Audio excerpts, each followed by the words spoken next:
Well, hello everyone. Hope we're all doing well. I'll just kind of give you a video at least a week of me. Sorry, I'm wiping something off my screen. So here we go.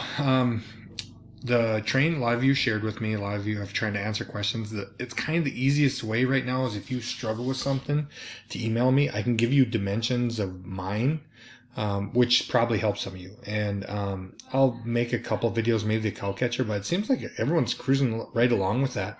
The wheel's probably one of the harder things to do. So if you look at that sheet from the other day, it'll have all the dates of when things are due. So this Friday, which I'm going to move back to Tuesday because we don't have school Friday and we don't have it Monday. And I want you to work on something else tomorrow, and I'm going to explain that here in a second. So the first train and the stack for the train is going to be Tuesday. And a lot of you, some of you are completely done with the train. And if you are, still check on, do the check-in, because I have to make sure that you're still on. I'm not worried about you guys, but I just got to make sure. And then if need be, I have to call home. And some people are completely done with the train. Awesome.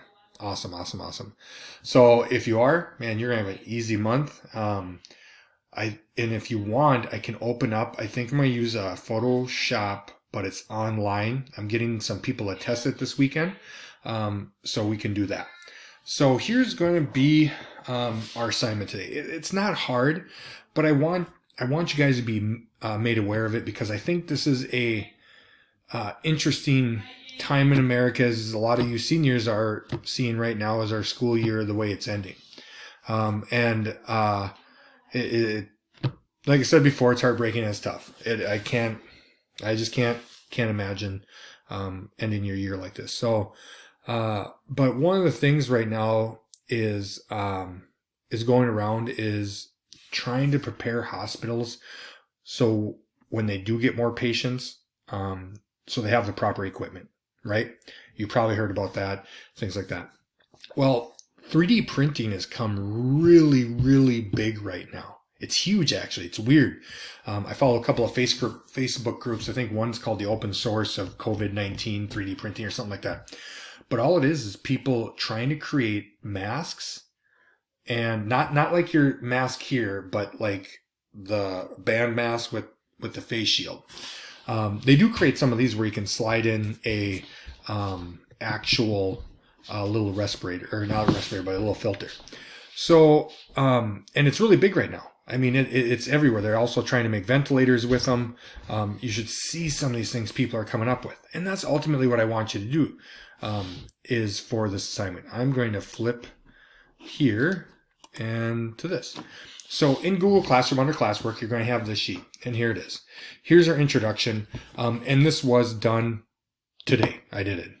The world cases versus the United States cases versus deaths, not the world. And here's, of course, where I got it from Johns Hopkins.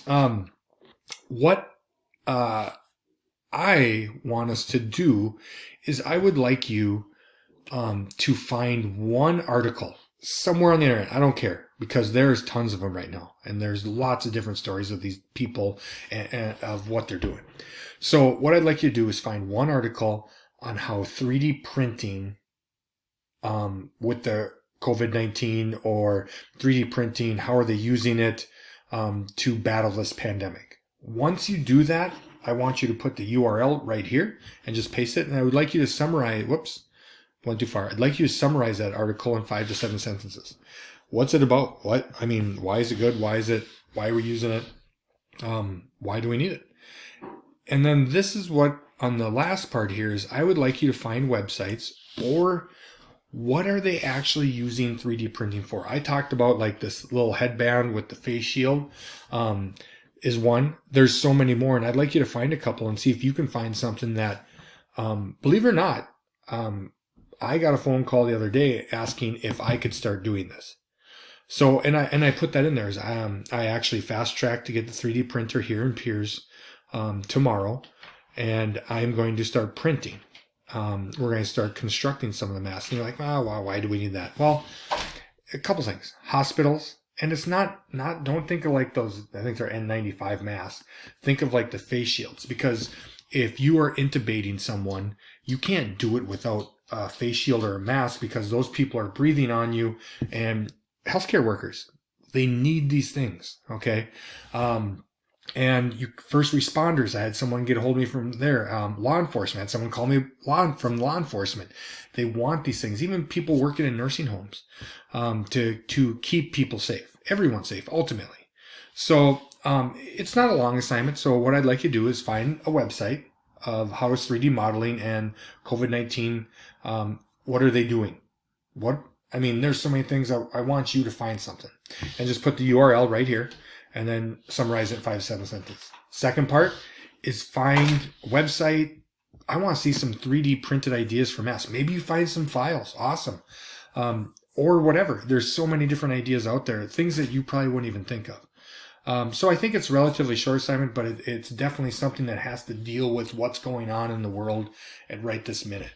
So, like I said, I'm getting a 3D printer. I'm going to start printing stuff and working with a couple of people, first responders and law enforcement, to try to produce some of these different shortages that people need. So that is going to be your assignment for tomorrow. I hope everyone is doing well.